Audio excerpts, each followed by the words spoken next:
Perempuan kotor sepertimu tidak pantas tinggal di rumah ini. Pergi.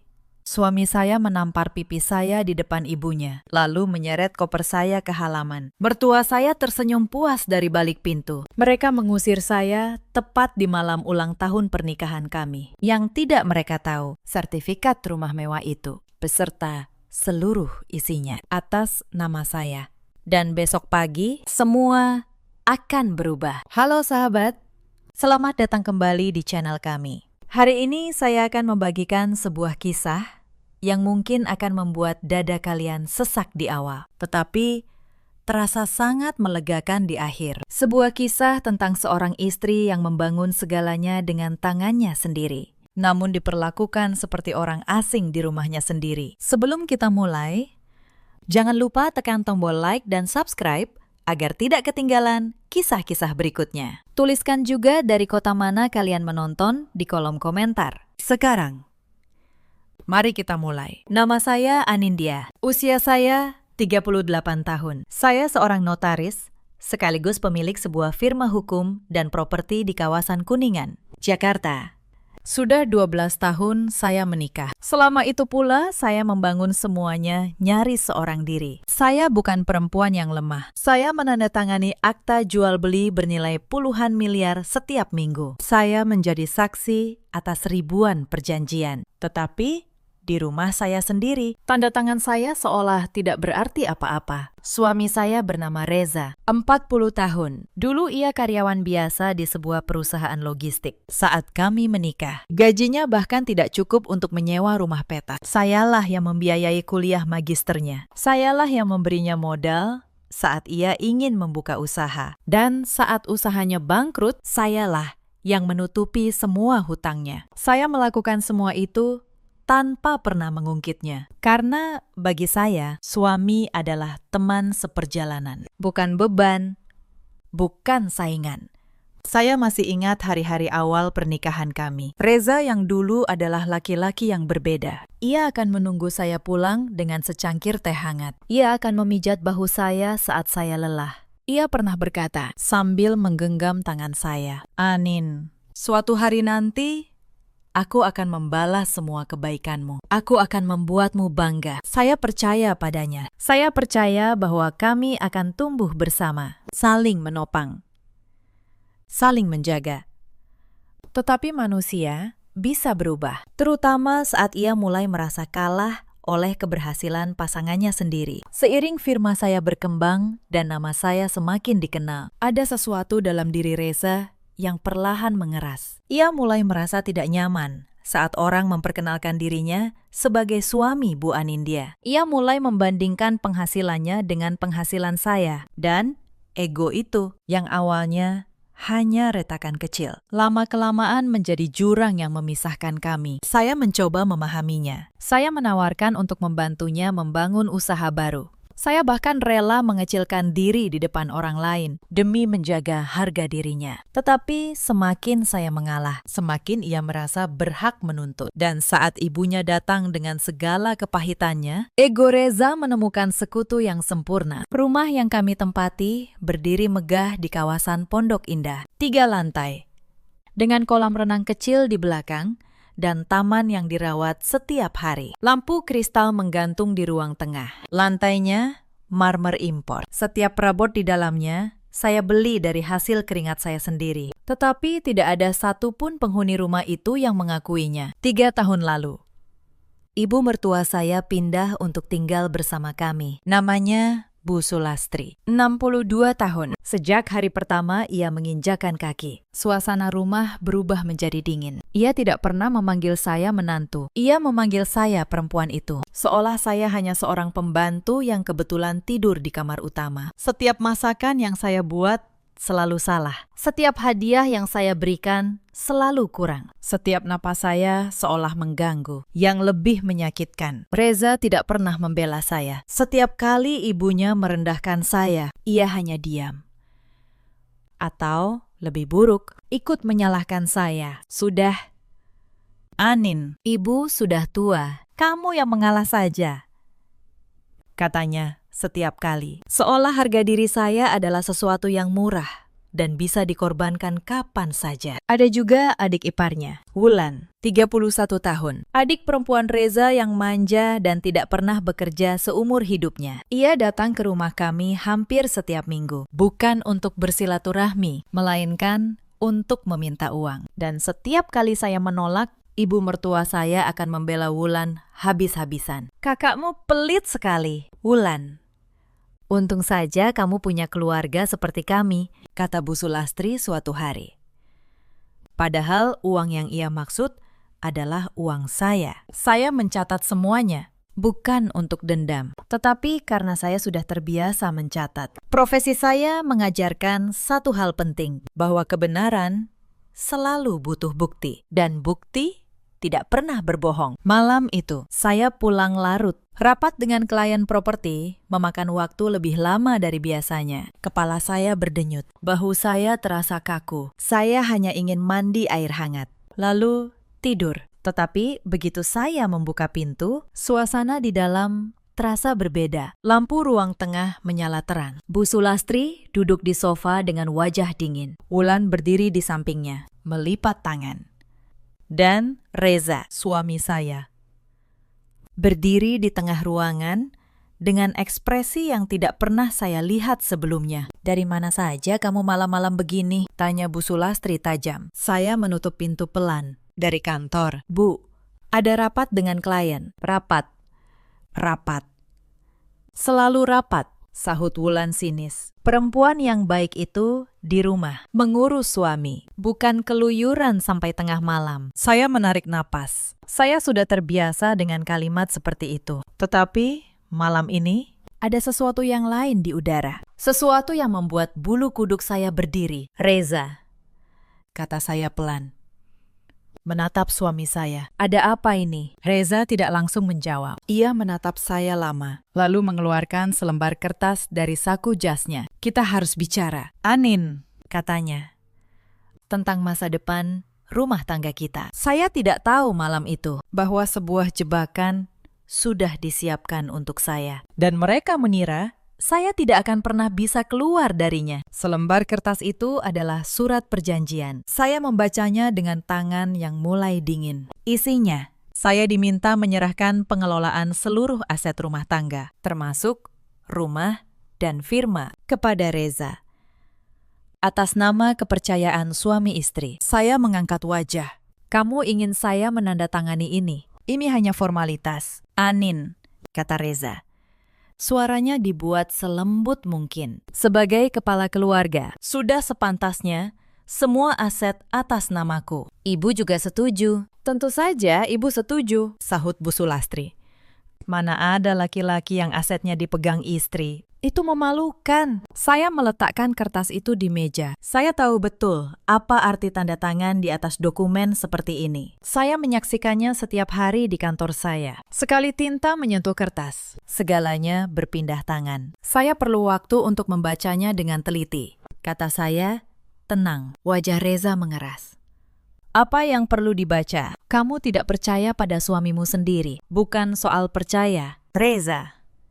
Ini soal dokumen hukum. Saya seorang notaris. Saya tidak menandatangani apapun tanpa membacanya." Suasana berubah panas. Wulan mendengus. Bu Sulastri menggebrak meja. "Sombong sekali kamu. Sudah diberi suami baik-baik, masih banyak tingkah." Saya hanya diam. Saya tahu, melawan dengan suara hanya akan memberi mereka alasan untuk menyerang lebih keras. Maka saya mengambil tas saya dan naik ke kamar. Malam itu, saya tidak tidur. Saya membaca ulang surat perjanjian itu, kalimat demi kalimat. Dan saya menemukan sesuatu yang membuat saya merasa mual. Di bagian bawah, ada klausul tambahan yang ditulis dengan huruf kecil. Klausul yang menyatakan bahwa jika saya menolak menandatangani, saya secara sukarela melepaskan hak tinggal di rumah tersebut. Seseorang sudah merancang ini dengan sangat rapi. Dan saya tahu, Reza tidak cukup pintar untuk menyusun klausul seperti itu sendiri. Keesokan paginya, saya berangkat ke kantor lebih awal. Saya menyalin perjanjian itu, lalu menyimpannya di brankas kantor. Saya juga mulai memeriksa kembali seluruh dokumen aset saya. Sertifikat rumah Pondok Indah, akta pendirian firma, rekening perusahaan, semuanya.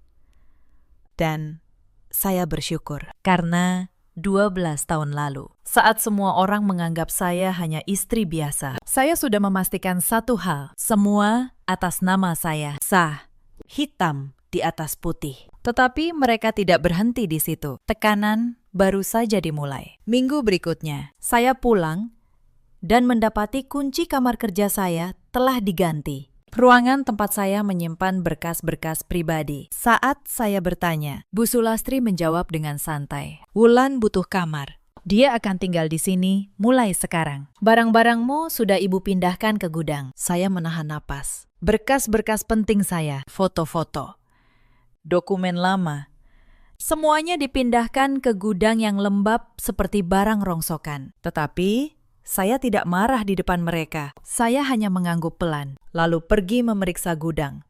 Untunglah, dokumen terpenting sudah lama saya simpan di brankas kantor. Yang mereka pindahkan hanyalah salinan. Mereka pikir mereka menang, padahal mereka hanya menyentuh kulit luar. Beberapa hari kemudian, giliran keuangan yang diserang. Saya mendapati kartu kredit tambahan atas nama saya digunakan tanpa izin. Tagihannya mencapai 80 juta rupiah. Untuk apa? Untuk tas mewah Wulan dan perhiasan Bu Sulastri. Saat saya menanyakannya, Reza malah membentak. "Itu kan uang keluarga. Kamu pelit sekali sama ibu dan adikku sendiri." "Reza, itu kartu atas namaku. Mereka memakainya tanpa bertanya. Lalu kenapa? Memangnya kamu kekurangan uang?" Dasar perhitungan. Saya menatap suami saya. Laki-laki yang dulu menangis di pelukan saya saat usahanya bangkrut. Laki-laki yang saya selamatkan dari lubang hutang. Kini, ia berdiri membela orang-orang yang menjadikan saya sasaran. Dan saya menyadari satu hal yang menyakitkan. Cinta yang tidak dihargai hanya akan menjadi senjata di tangan orang yang salah. Malam itu, saya menutup kartu kredit tambahan itu. Diam-diam, tanpa memberitahu siapapun. Saya juga mulai memindahkan dana operasional firma ke rekening yang hanya saya yang tahu. Bukan karena saya ingin balas dendam, tetapi karena saya mulai mencium bau busuk yang lebih besar dari sekedar pertengkaran keluarga. Sementara itu, tekanan di rumah semakin menjadi-jadi. Mereka tampaknya sepakat untuk membuat hidup saya tidak nyaman, agar saya menyerah dan menandatangani perjanjian itu. Suatu pagi, saya menemukan ban mobil saya kempis keempat-empatnya. Bukan kebetulan, ada bekas tusukan yang jelas. Saya tidak menuduh siapapun secara langsung, tetapi saya tahu siapa yang ada di rumah malam sebelumnya. Saya hanya memanggil bengkel, mengganti ban, dan tetap berangkat kerja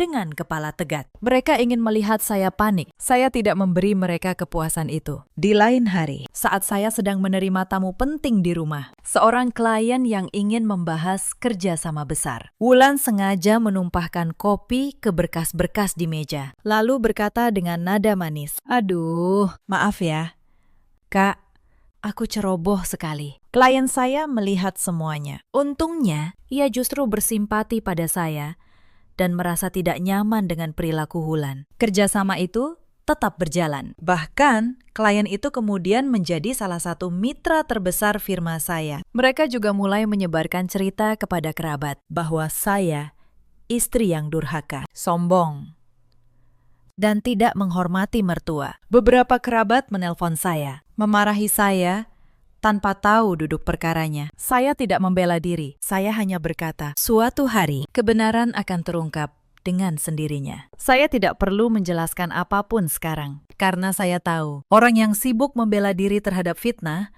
hanya akan terdengar semakin bersalah. Kebenaran tidak perlu berteriak. Ia hanya perlu menunggu waktu yang tepat. Yang paling menyakitkan adalah saat saya mendengar Bu Sulastri berkata kepada tetangga, "Menantu saya itu mandul, makanya saya cari calon istri baru untuk Reza." Padahal, selama ini sayalah yang menunda memiliki anak. Karena saya melihat sendiri betapa tidak amannya rumah tangga ini. Saya tidak ingin membawa seorang anak ke dalam medan perang, tetapi mereka memutarbalikkan segalanya, menjadikan saya pihak yang salah dalam setiap cerita. Tekanan itu juga merembet ke pekerjaan saya. Suatu hari, Reza menelepon kantor saya dan berpura-pura sebagai suami yang khawatir, mengatakan kepada sekretaris saya bahwa saya sedang tidak stabil secara emosional.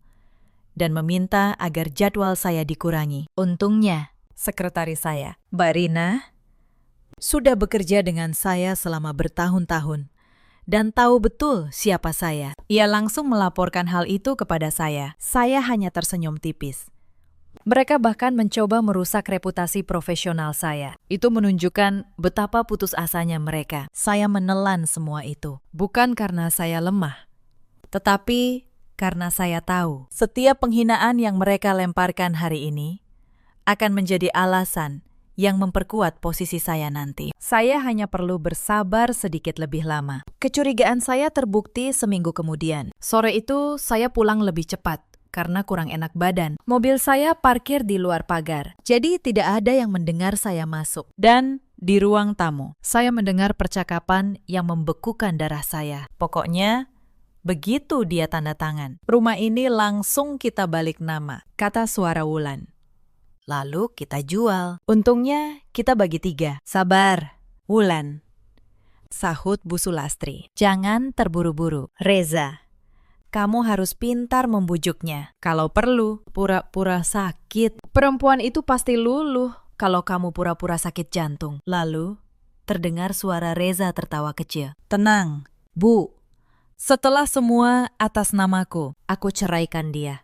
Aku sudah dekat dengan Sinta, anak rekan bisnis. Bapaknya punya perusahaan besar. Saya berdiri di balik tembok. Tubuh saya bergetar.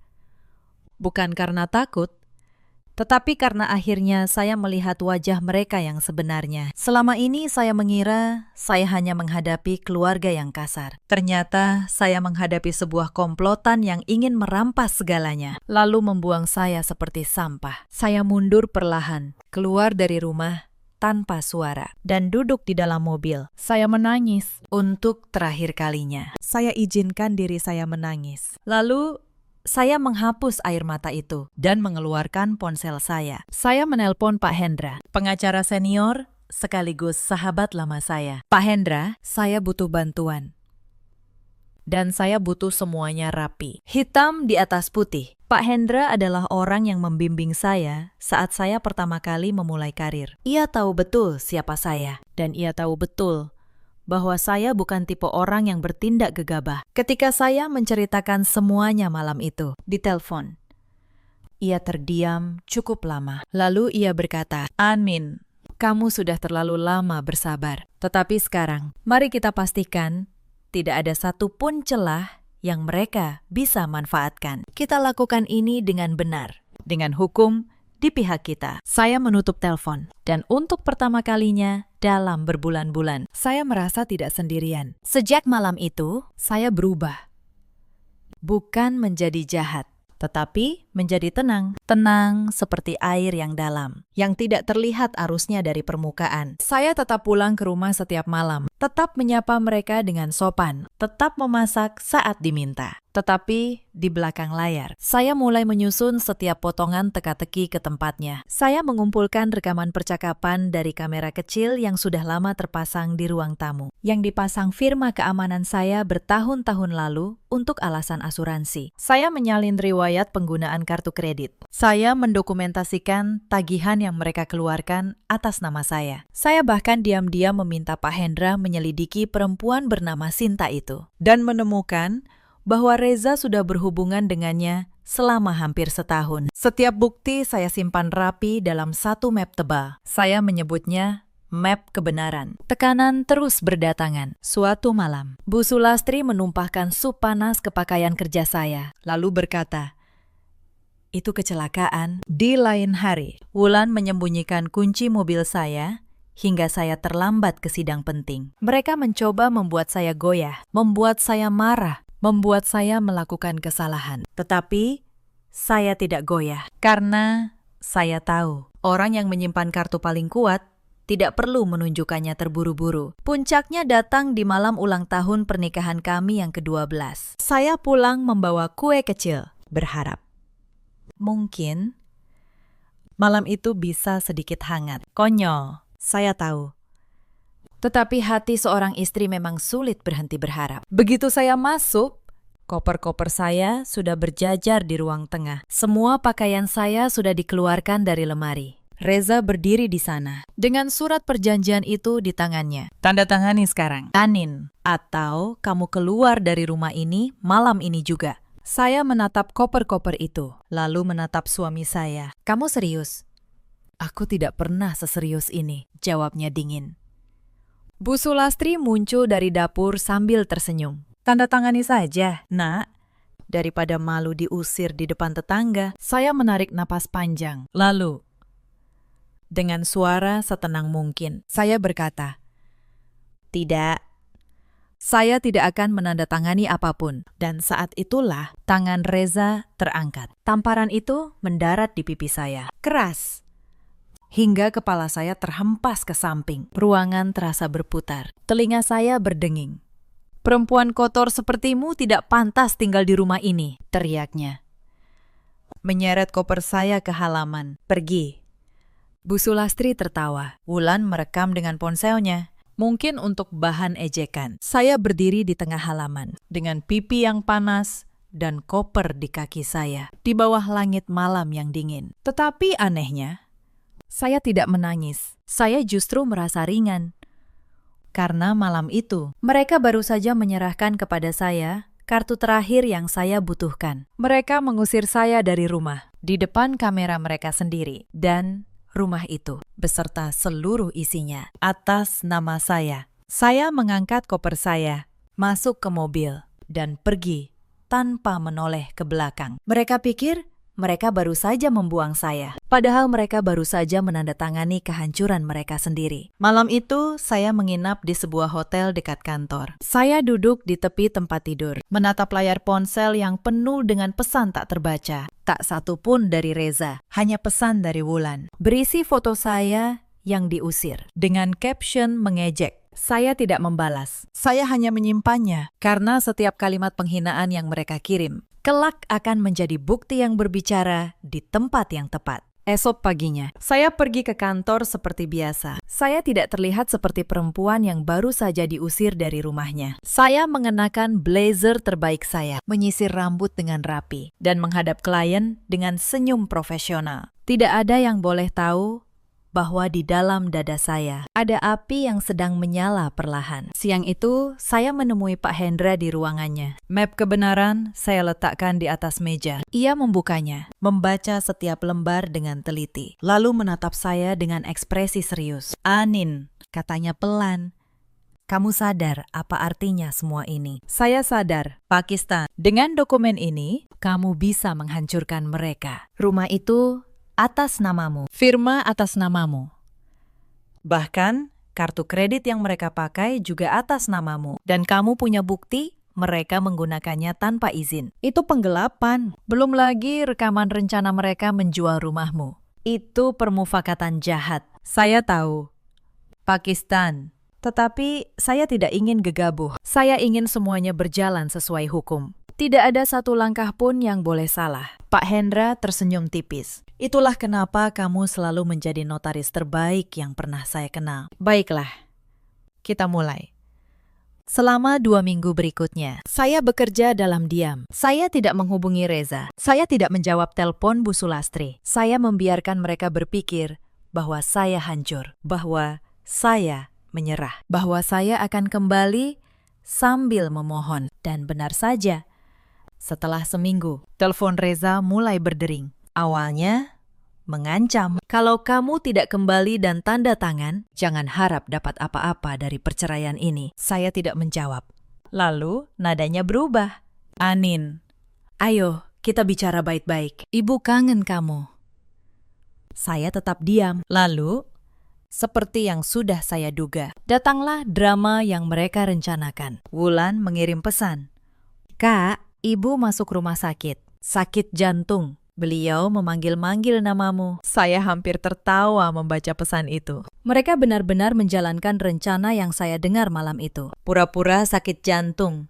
Tetapi saya tidak datang. Bukan karena saya tidak punya hati, tetapi karena saya tahu belas kasihan yang diberikan kepada predator hanya akan dimanfaatkan untuk menerkam lebih dalam. Sementara itu, Pak Hendra dan tim saya bergerak rapi. Kami menyusun gugatan perceraian dengan saya sebagai penggugat. Kami menyiapkan laporan penggelapan atas penggunaan kartu kredit. Kami juga menyiapkan surat peringatan resmi mengenai status kepemilikan rumah Pondok Indah, lengkap dengan sertifikat asli yang selama ini tersimpan rapi di berangkas saya. Saya juga melakukan satu hal lagi. Saya menghubungi keluarga Sinta, Perempuan yang menjadi selingkuhan Reza, bukan untuk mengamuk, tetapi untuk memberitahu dengan sopan dan disertai bukti siapa Reza sebenarnya, bahwa ia masih terikat pernikahan yang sah, bahwa seluruh kemewahan yang ia pamerkan kepada Sinta bukan miliknya, melainkan milik istrinya, Bapak Sinta.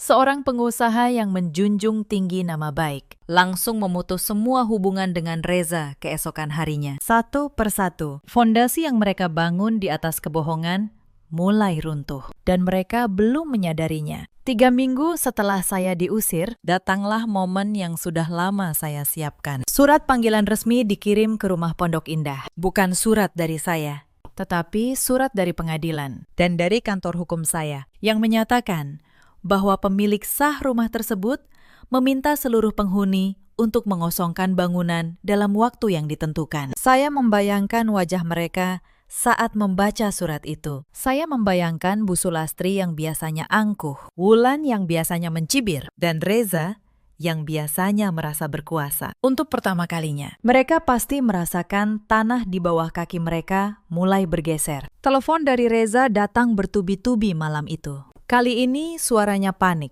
Anin, ini pasti salah paham. Rumah ini kan rumah kita. kenapa ada surat pengosongan? Saya menjawab dengan tenang. Untuk pertama kalinya setelah berminggu-minggu. Tidak ada yang salah paham. Reza, rumah itu atas nama saya sejak 12 tahun lalu. Kamu hanya tidak pernah membaca dokumennya. Sama seperti kamu memintaku menandatangani perjanjian tanpa membacanya, kan?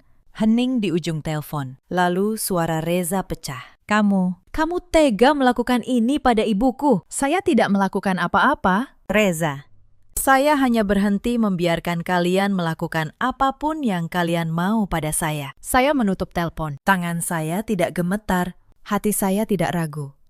Karena saya tahu, semua yang akan terjadi selanjutnya bukanlah balas dendam. Itu adalah keadilan. Dan keadilan tidak seperti kemarahan. Tidak pernah perlu berteriak. Tetapi mereka tidak menyerah begitu saja. Orang yang terbiasa merampas tidak akan rela melepaskan tanpa perlawanan. Keesokan harinya, Bu Sulastri datang ke kantor saya. Ia masuk tanpa permisi, melewati resepsionis, dan langsung berdiri di depan meja saya dengan wajah merah padam. Apa maksudmu mengirim surat seperti itu? Kamu mau mengusir ibu mertuamu sendiri ke jalanan, teriaknya. Hingga seluruh kantor menoleh. Saya tetap duduk, menatapnya dengan tenang. Silakan duduk. Bu, kita bicara baik-baik. Tidak perlu duduk. Kamu menantu durhaka. Kamu pikir dengan uangmu kamu bisa seenaknya. Bu, kata saya pelan. Selama 3 tahun, saya tidak pernah sekalipun membalas perlakuan ibu. Saya menahan diri saat ibu menumpahkan sup ke pakaian saya. Saya diam saat ibu memindahkan barang-barang saya ke gudang. Saya bahkan tetap memasak untuk ibu setelah ibu menghina saya. Tetapi malam saat anak ibu menampar saya dan mengusir saya dari rumah yang saya beli dengan keringat saya sendiri, saat itulah kesabaran saya selesai. Bu Sulastri tersentak. Mungkin ini pertama kalinya ia mendengar saya berbicara seperti itu. Rumah itu milik anakku, katanya. Suaranya mulai goyah. Saya membuka laci, mengeluarkan salinan sertifikat, dan meletakkannya di hadapannya. Lihat sendiri, Bu. Nama siapa yang tertera di sini? Reza tidak pernah memiliki rumah itu. Tidak sejengkal pun. Sama seperti ia tidak pernah memiliki firma, mobil, atau bahkan tabungan yang ia banggakan. Semuanya milik saya. Yang ia miliki hanyalah utang yang saya lunasi diam-diam selama bertahun-tahun. Tangan Bu Sulastri bergetar memegang kertas itu. Wajahnya pucat. Untuk pertama kalinya, kesombongan di matanya runtuh, digantikan oleh ketakutan. Saya tidak datang untuk membalas dendam. Bu, lanjut saya. Saya hanya ingin mengambil kembali apa yang memang milik saya dan menjaga jarak dari orang-orang yang ingin menghancurkan saya. Itu saja. Ia tidak menjawab, ia hanya berbalik dan pergi dengan langkah yang jauh lebih lambat daripada saat ia masuk. Saya tahu kunjungan itu bukan akhir. Itu hanya pertanda bahwa mereka mulai panik. Dan orang yang panik cenderung melakukan kesalahan yang lebih besar. Benar saja, beberapa hari kemudian, Reza mencoba langkah nekat. Ia pergi ke kantor pertanahan, berusaha mengurus balik nama sertifikat rumah dengan membawa surat perjanjian yang belum pernah saya tanda tangani. Ia bahkan membawa seseorang yang mengaku sebagai saksi, yang katanya melihat saya menyetujui pengalihan aset. Tetapi ia lupa satu hal. Saya seorang notaris. Saya kenal hampir setiap pejabat di kantor pertanahan itu. Begitu Reza menyodorkan dokumen palsu itu, petugas langsung menghubungi saya dalam hitungan jam. Bukan sertifikat yang ia dapatkan, melainkan laporan polisi atas dugaan pemalsuan dokumen. Saya hampir merasa kasihan padanya. Hampir. Tetapi saya teringat tamparan di pipi saya, koper-koper di halaman, dan tawa mereka malam itu. Dan rasa kasihan itu pun menguap. Pak Hendra datang ke kantor saya sambil membawa berkas tebal. Anin. Semuanya sudah lengkap. Gugatan cerai, laporan penggelapan kartu kredit, laporan pemalsuan dokumen, dan surat pengosongan rumah. Kita bisa menjadwalkan mediasi atau langsung ke pengadilan. Saya menatap berkas itu lama. Lalu saya berkata, Pak Hendra, saya ingin satu kesempatan untuk bertemu mereka. Sekali saja, secara terbuka. Saya ingin semua kebenaran terungkap di hadapan mereka sebelum hukum mengambil alih. Pak Hendra menatap saya, lalu mengangguk. Baiklah, saya akan atur mediasi resmi dengan saksi, dengan dokumen lengkap, hitam di atas putih. Saya mengangguk karena saya tahu ada perbedaan antara menghancurkan seseorang dalam kemarahan dan membiarkan kebenaran berbicara dalam ketenangan. Saya memilih yang kedua. Selalu yang kedua. Malam sebelum pertemuan itu, saya tidak bisa tidur. Bukan karena takut, tetapi karena teringat semua yang telah saya lalui. 12 tahun pernikahan, 3 tahun penghinaan, berhari-hari air mata yang saya tahan, dan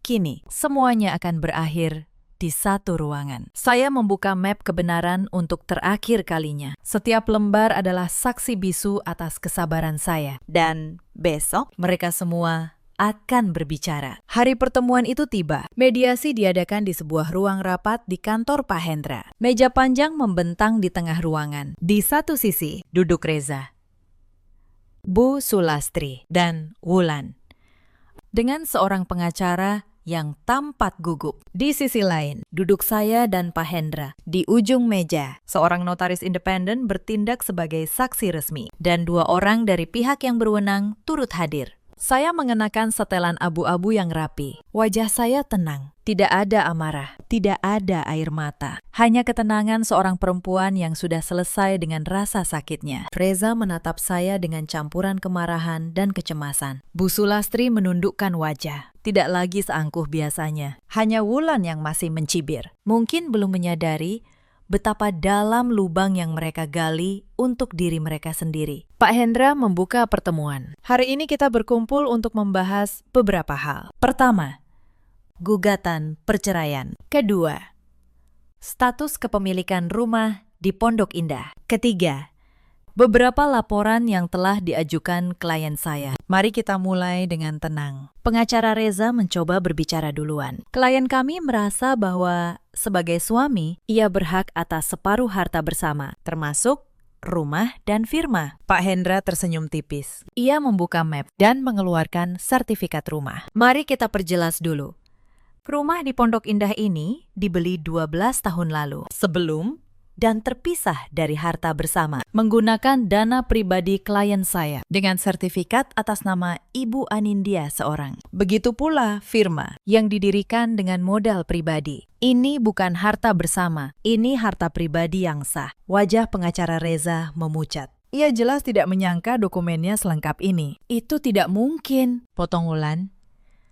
Reza yang bekerja, Reza yang membangun semuanya. Pak Hendra menatapnya tenang. Benarkah? Mari kita lihat. Ia mengeluarkan setumpuk dokumen lain. Ini adalah catatan pelunasan utang saudara Reza selama 12 tahun. Utang usaha yang bangkrut sebesar 3 miliar rupiah. Dilunasi oleh Ibu Anindya. Ini biaya kuliah magister saudara Reza. Dibayar oleh Ibu Anindya. Dan ini, ia mengangkat selembar kertas. Adalah riwayat penggunaan kartu kredit atas nama Ibu Anindya yang digunakan oleh Ibu Sulastri dan Saudari Wulan tanpa izin, senilai 80 juta rupiah. Penggunaan tanpa izin ini secara hukum dapat dikategorikan sebagai penggelapan. Ruangan menjadi hening. Wulan yang tadi berkoar, kini terdiam. Wajahnya pucat. Tetapi Pak Hendra belum selesai dan ini yang paling penting. Ia mengeluarkan sebuah perangkat kecil, lalu memutar sebuah rekaman. Suara dari rekaman itu memenuhi ruangan. Suara Wulan. Pokoknya begitu dia tanda tangan, rumah ini langsung kita balik nama. Lalu kita jual. Untungnya kita bagi 3. Lalu suara Bu Sulastri. Reza, kamu harus pintar membujuknya. Kalau perlu, pura-pura sakit jantung. Lalu suara Reza. Tenang, Bu. Setelah semua, atas namaku, aku ceraikan dia. Rekaman berhenti. Keheningan yang mengikuti terasa seperti beban yang menindih seluruh ruangan. Wajah Reza memutih seputih kertas. Bu Sulastri menutup mulutnya dengan tangan yang gemetar. Wulan terpaku. Tidak mampu berkata-kata. Pengacara mereka membuka berkasnya, lalu menutupnya lagi. Ia tahu, tidak ada satupun argumen hukum yang bisa melawan rekaman sejelas itu. Suasana di sisi meja mereka berubah total. Yang tadinya percaya diri, kini terlihat seperti orang-orang yang baru saja menyadari bahwa permainan sudah berakhir. Dan mereka kalah telak. Saya menatap mereka satu persatu. Lalu, untuk pertama kalinya dalam pertemuan itu, saya berbicara. Selama 3 tahun, kalian memperlakukan saya seperti orang asing di rumah saya sendiri, kata saya. Suara saya tenang namun jelas. Kalian menghina saya, merampas barang saya, menggunakan uang saya, dan akhirnya mengusir saya di malam ulang tahun pernikahan kami. Kalian menampar saya, lalu tertawa. Saya berhenti sejenak. Menatap Reza. Reza, saya pernah menyelamatkanmu dari kebangkrutan. Saya pernah memberimu segalanya. Bukan karena saya butuh suami kaya, tetapi karena saya percaya kita adalah tim. Tetapi kamu memilih untuk berdiri bersama orang-orang yang ingin menghancurkan saya. Dan kamu melakukannya demi seorang perempuan lain dan demi harta yang bahkan bukan milikmu. Reza membuka mulut, tetapi tidak ada suara yang keluar. Saya tidak datang ke sini untuk membalas dendam. Lanjut saya. Saya datang untuk mengembalikan segalanya ke tempat yang seharusnya. Kebenaran ke tempat kebenaran. Keadilan ke tempat keadilan. Dan saya ke tempat di mana saya dihargai. Saya menggeser map tebal itu ke tengah meja. Di dalam map ini ada semuanya. Gugatan perceraian, di mana saya sebagai penggugat, laporan penggelapan, laporan pemalsuan dokumen. Karena Reza mencoba memalsukan tanda tangan saya untuk membalik nama sertifikat dan surat pengosongan rumah yang harus kalian patuhi dalam waktu yang telah ditentukan hukum. Bu Sulastri akhirnya bersuara. Suaranya pecah dan memohon. Nak, amin. Ibu minta maaf. Ibu hilaf. Tolong jangan lakukan ini. Kami tidak punya tempat tinggal lagi. Saya menatapnya. Dan untuk sesaat, ada bagian dari diri saya yang ingin luluh. Tetapi lalu saya teringat tawa malam itu. Saya teringat sup panas, kunci yang diganti, dan rencana untuk pura-pura sakit jantung demi memanipulasi belas kasihan saya. Bu, kata saya pelan saat saya diusir di malam itu. Saya juga tidak punya tempat tinggal, tetapi tak satu pun dari kalian peduli. Sekarang, saya hanya mengembalikan apa yang kalian berikan kepada saya dengan satu perbedaan. Saya melakukannya melalui hukum, bukan melalui tamparan. Saya berdiri.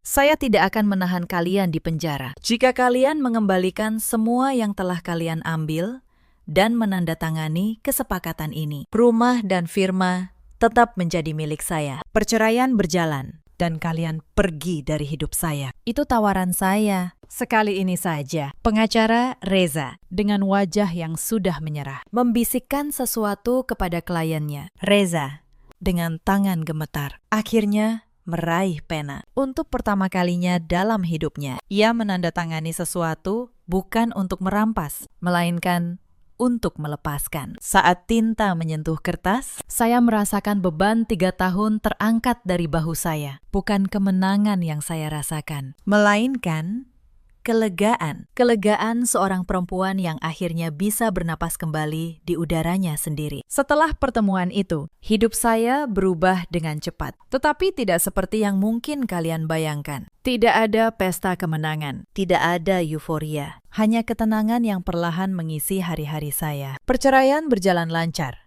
karena seluruh bukti ada di pihak saya. Hakim mengetuk palu, dan 12 tahun pernikahan itu resmi berakhir. Saya keluar dari ruang sidang dengan perasaan yang sulit dijelaskan. Sedih, ya, tetapi juga lega, seperti melepaskan beban yang terlalu lama saya gendong tanpa sadar. Rumah Pondok Indah kembali sepenuhnya menjadi milik saya. Saya memutuskan untuk tidak menjualnya. Sebaliknya, saya merenovasinya. Saya mengganti seluruh perabot yang menyimpan kenangan pahit. Saya membuka jendela-jendela lebar agar cahaya masuk. Dan untuk pertama kalinya, dalam bertahun-tahun, rumah itu terasa seperti rumah, bukan medan perang. Saya mengganti sofa kulit tempat Bu Sulastri biasa duduk sambil menghina saya. Saya menanam bunga-bunga di taman yang dulu terabaikan. Saya bahkan mengubah kamar kerja yang dulu mereka rampas menjadi sebuah perpustakaan kecil, tempat saya bisa duduk membaca di sore hari. Setiap sudut rumah yang dulu menyimpan luka, kini saya isi dengan hal-hal yang menenangkan.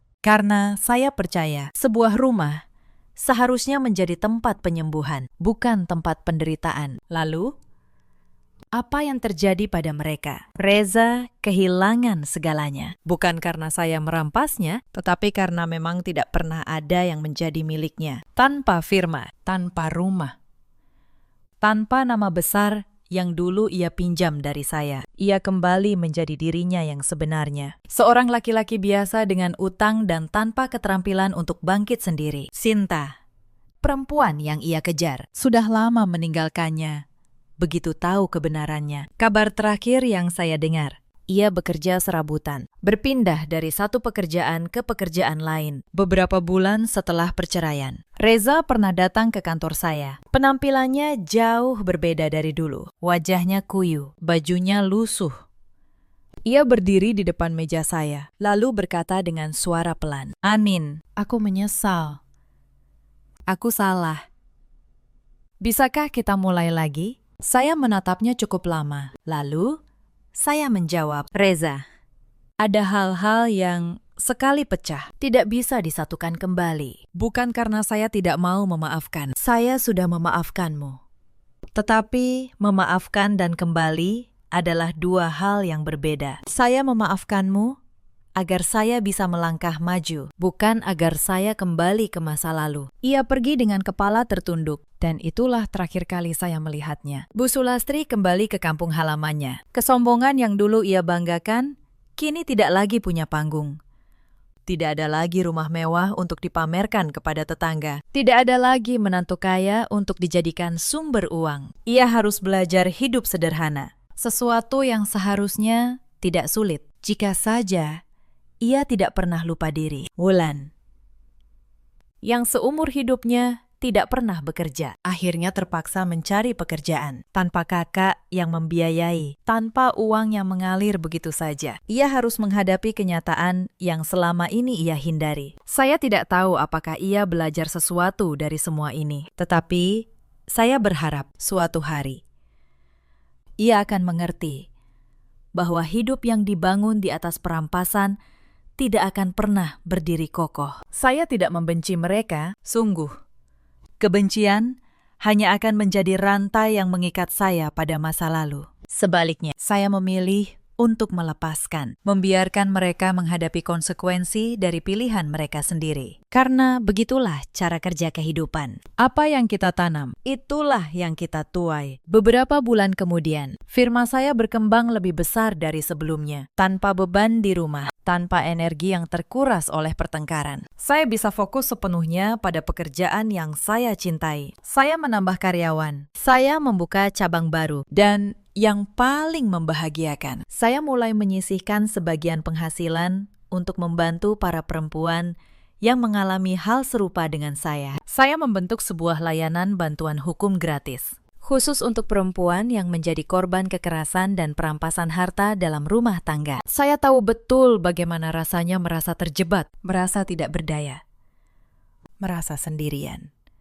Dan saya ingin memastikan bahwa di luar sana ada perempuan lain yang tidak perlu merasakan kesendirian itu. Setiap kali saya membantu seorang perempuan mendapatkan kembali haknya, saya teringat pada diri saya sendiri di malam itu. Berdiri di halaman, dengan koper di kaki, di bawah langit yang dingin.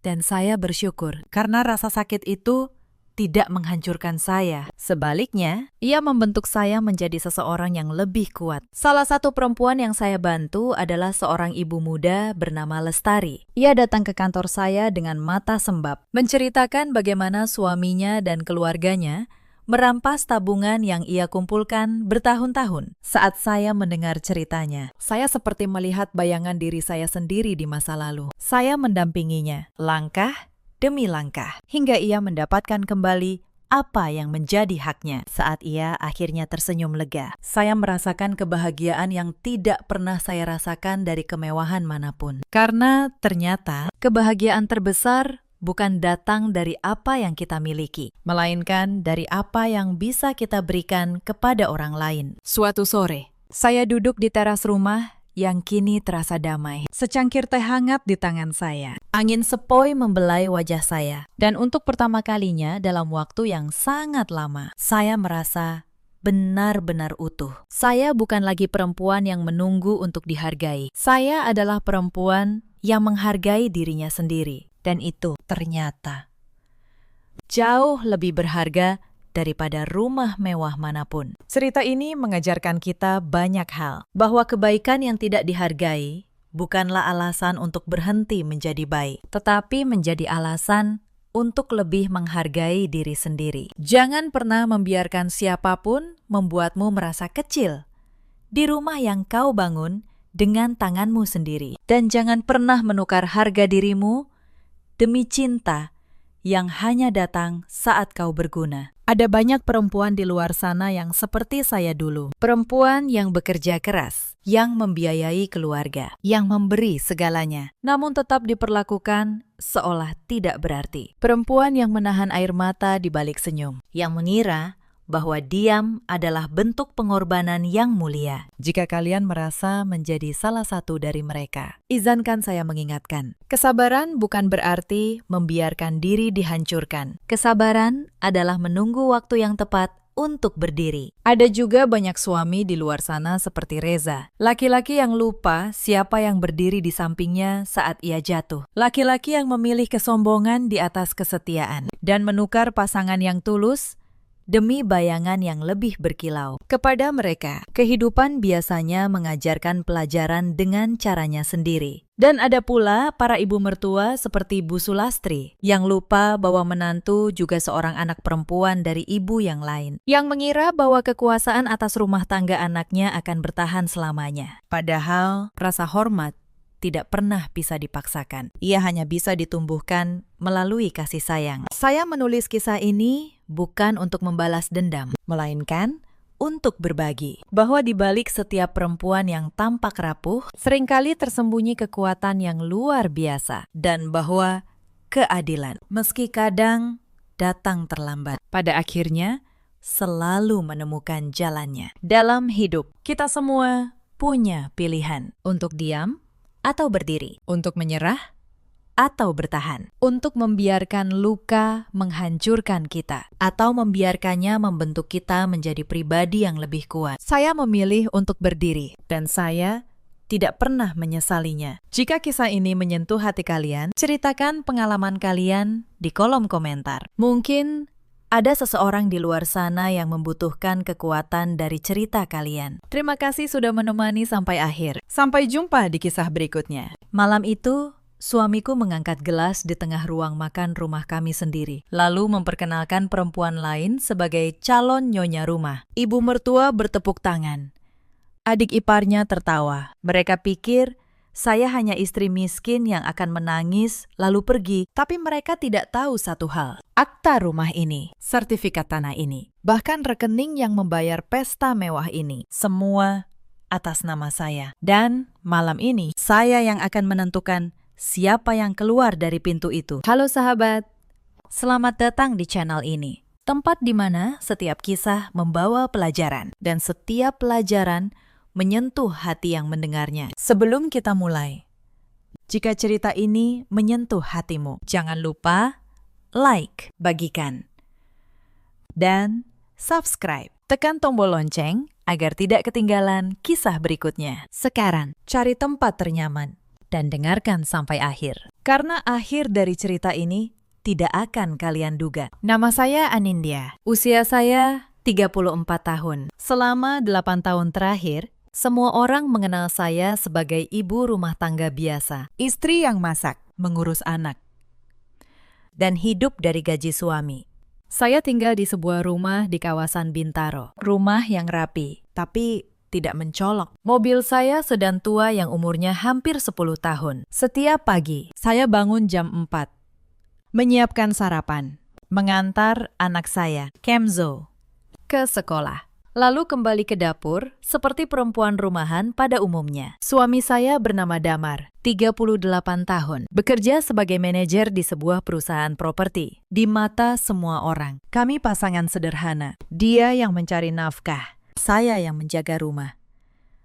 Tapi tidak ada satupun dari mereka yang tahu siapa saya sebenarnya. Saya adalah pemilik tunggal dari sebuah grup usaha properti. 13 gedung, 2 mal kecil, puluhan rumah sewa di Jakarta dan Tangerang. Ayah saya membangunnya dari nol, dari satu petak ruko di pinggir jalan, sampai menjadi perusahaan dengan valuasi ratusan miliar rupiah. Ketika ayah meninggal, semua diwariskan kepada saya, anak tunggalnya. Setiap bulan, dividen yang masuk ke rekening pribadi saya bisa mencapai puluhan juta. Belum termasuk hasil sewa yang nilainya ratusan juta setahun. Tapi tidak ada yang tahu, termasuk suami saya sendiri. Mengapa saya menyembunyikannya? Karena saya pernah berjanji pada diri sendiri. Saya ingin dicintai karena diri saya, bukan karena harta saya.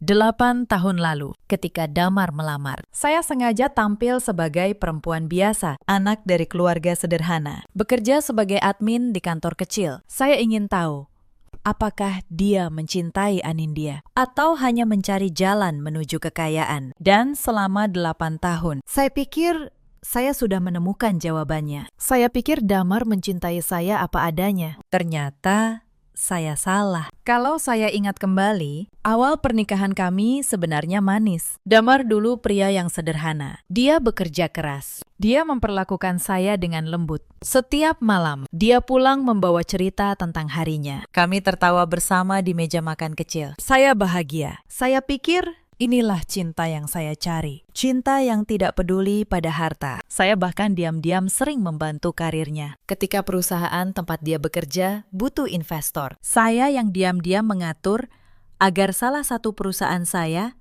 berinvestasi di sana. Damar naik jabatan. Dia pikir itu karena kerja kerasnya. Saya membiarkannya bangga. Tapi perubahan mulai terasa sekitar 2 tahun lalu. Setelah dia naik jabatan, dia mulai bergaul dengan lingkaran baru. Teman-teman yang gemar pamer, mobil mahal, jam tangan mewah, liburan ke luar negeri. Damar mulai membandingkan. Istri si Anu tuh karier bagus, bisa bantu suami. Lah kamu, cuma di rumah. Saya hanya tersenyum. Saya bisa saja membungkam mulutnya dengan menyebut satu angka di rekening saya. Tapi saya memilih diam. Saya masih ingin percaya pada lelaki yang saya nikahi. Lalu datang Kenzo, anak kami. Saya pikir kehadirannya akan mengikat kami lebih erat. Untuk sementara, memang begitu. Tapi, seiring Kenzo tumbuh, Damar justru semakin menjauh. Dia merasa hidupnya terjebak. Dia ingin sesuatu yang lebih. Sesuatu yang berkilau. Dan ketika Fania datang, dengan segala kemudaan dan ambisinya, Damar merasa menemukan pelarian itu. Saya melihat semua perubahan itu perlahan. Seperti melihat es mencair. Sedikit demi sedikit. Tapi saya memilih menunggu karena saya ingin tahu seberapa jauh dia akan pergi. Dan ternyata dia pergi sangat jauh. Pagi itu, semuanya masih terasa biasa. Saya menyiapkan kopi untuk Damar. Dia duduk di meja makan sambil menatap ponselnya. Senyumnya tipis, tapi matanya entah kemana. "Mas, sarapan dulu," kata saya pelan. "Nanti saja," jawabnya tanpa menoleh. Akhir-akhir ini, dia memang berubah. Pulang larut. Sering keluar di akhir pekan dengan alasan rapat. Wanginya berbeda. Parfum yang bukan pilihan saya. Saya bukan perempuan bodoh. Saya tahu ada sesuatu. Tapi saya memilih diam dulu. Saya ingin tahu sejauh mana ini akan berjalan. Yang saya tidak tahu pagi itu. Hari itu adalah awal dari semua kebenaran yang akan terbongkar. Hari itu, saya mengantar Kenzo ke sekolah seperti biasa. Lalu, alih-alih pulang, saya mampir ke salah satu gedung milik saya di kawasan Kuningan. Di sana, tidak ada yang memanggil saya Bu Anindya, istri Damar. Mereka memanggil saya Bu Direktur. Saya naik ke lantai paling atas. Tim manajemen sudah menunggu. Laporan keuangan bulanan tergeletak di meja. Selama 2 jam, saya menjadi diri saya yang lain. Perempuan yang menandatangani kontrak miliaran. Yang memutuskan gedung mana yang dibangun, mana yang dijual. Lalu, ketika rapat selesai, saya kembali menjadi Anindya yang lain. Ibu rumah tangga dengan sedan tua dan tas belanja. Dunia saya terbagi 2. Dan selama ini, saya nyaman dengan itu. Sampai sore itu, saya sedang menjemput Kenzo ketika ponsel saya bergetar. Sebuah pesan dari nomor tak dikenal. Hanya satu foto. Foto Damar. Sedang duduk di sebuah kafe mewah. Tangannya menggenggam tangan seorang perempuan muda. Di bawah foto itu, ada satu kalimat. "Bu, suami ibu bukan milik ibu lagi." Tangan saya gemetar. Bukan karena terkejut, tapi karena akhirnya kecurigaan saya punya wajah. Malam itu, saya tidak bertanya apa-apa. Damar pulang jam 11. Bau parfum asing menempel di kemejanya. Saya hanya menatapnya, lalu berkata, "Sudah makan, Mas?"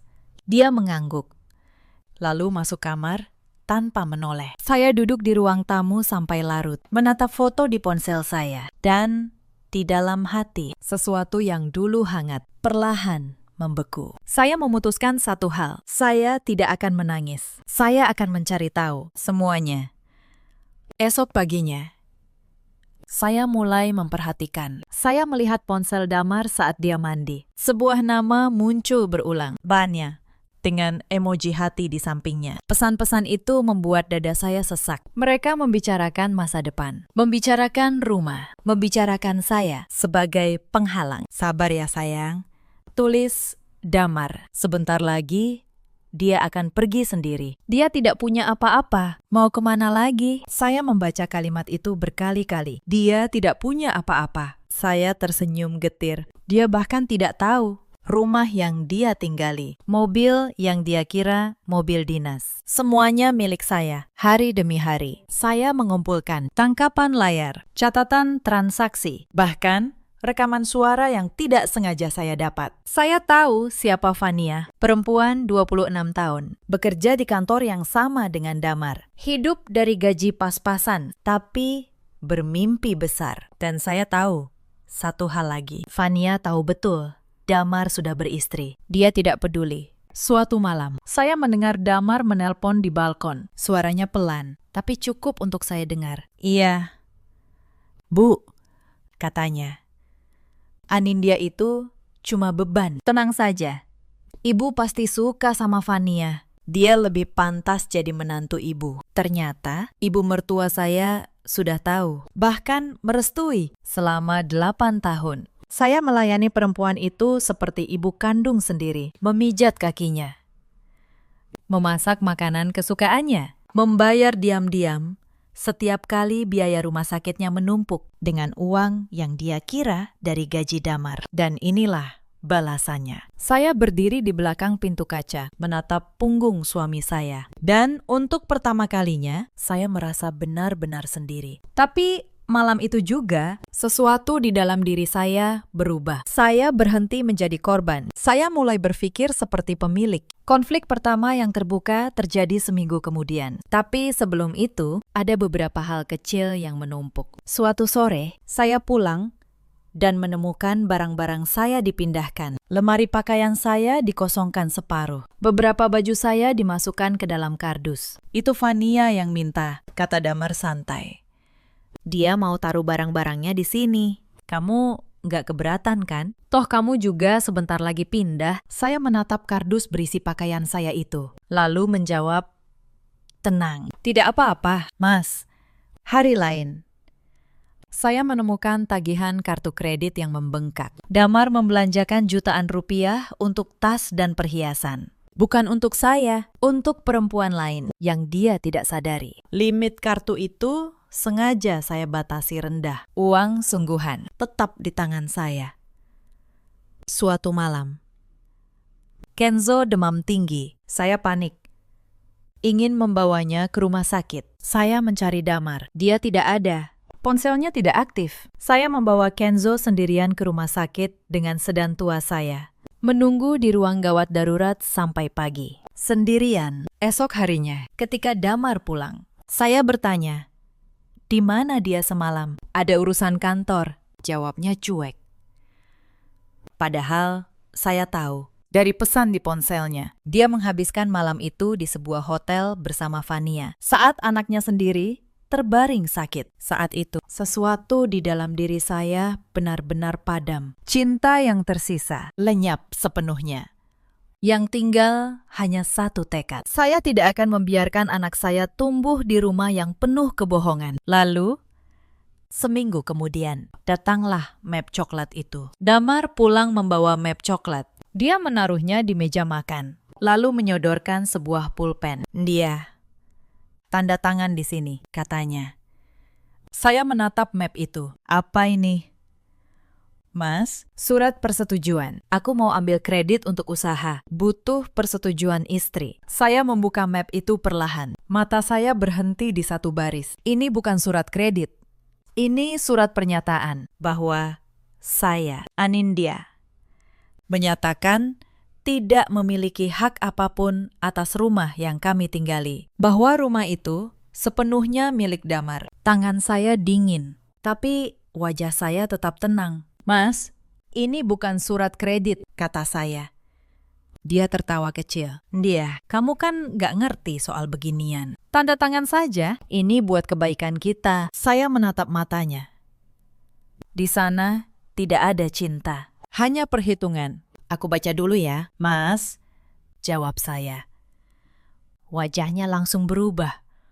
Halah, kamu tuh istri model apa sih? Disuruh tanda tangan aja banyak tingkah. Dia merebut map itu kasar, lalu pergi membanting pintu. Malam itu, saya tahu rencana mereka. Mereka ingin saya menandatangani surat itu, lalu mengusir saya dari rumah yang mereka kira milik mereka, tanpa apa-apa. Mereka tidak tahu. Surat itu tidak ada artinya, karena akta asli rumah ini ada di brankas kantor saya, atas nama saya, sah secara hukum. Tapi saya diam. Saya ingin mereka terus berpikir mereka menang. Beberapa hari kemudian, ibu mertua datang ke rumah tanpa pemberitahuan. Dia masuk seolah rumah itu miliknya, duduk di sofa, lalu menatap saya dari atas ke bawah. Anindya, katanya dingin.